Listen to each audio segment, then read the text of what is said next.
Mr.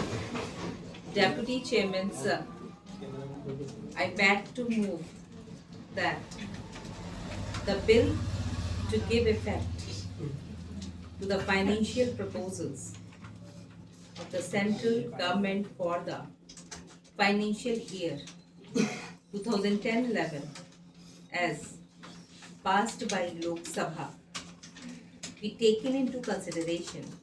Sir, the finance bill was introduced on 26th February 2010 when I presented the budget proposals in the other house, and subsequently I laid the paper on the table of this house. The budgetary exercise is a long drawn process, and with the disposal of this item, the almost 9-week long budgetary exercise will come to an end.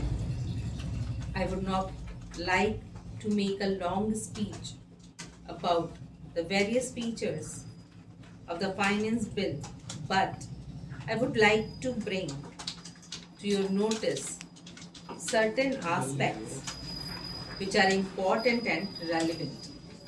Sir, when we introduce the finance bill, it is a normal practice that we receive a large number of suggestions, views, and comments from different stakeholders, and it is possible in a budgetary exercise like ours, particularly when the direct tax is so complex that certain proposals affect certain sections, certain unintended benefits are accrued to some sections, and certain unintended hardships are also mitigated in the case of some other sections.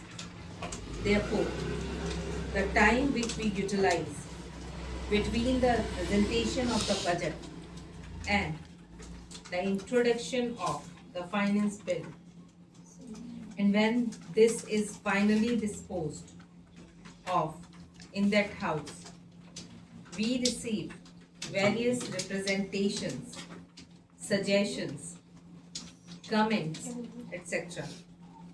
And we consider them deeply.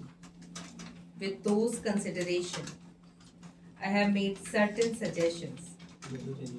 The honorable members would find that there are differences in certain sections and certain areas in the fitness of things. I should explain to this house why I have introduced those and why I am suggesting them to consider by this house, both in the direct taxes and in the indirect taxes. There have been certain changes. After that, I would like to respond to the honorable members about the general state of economy, the subsequent development and its impact on the budget, and how do we look at the outcome for the year under review. Surely, the honorable members would make their observations, and I will try to respond to some of them in the introductory age. I would like to confirm myself only to those changes which have been brought in the finance bill. First, I would like to talk about direct taxes and services taxes, and thereafter indirect taxes.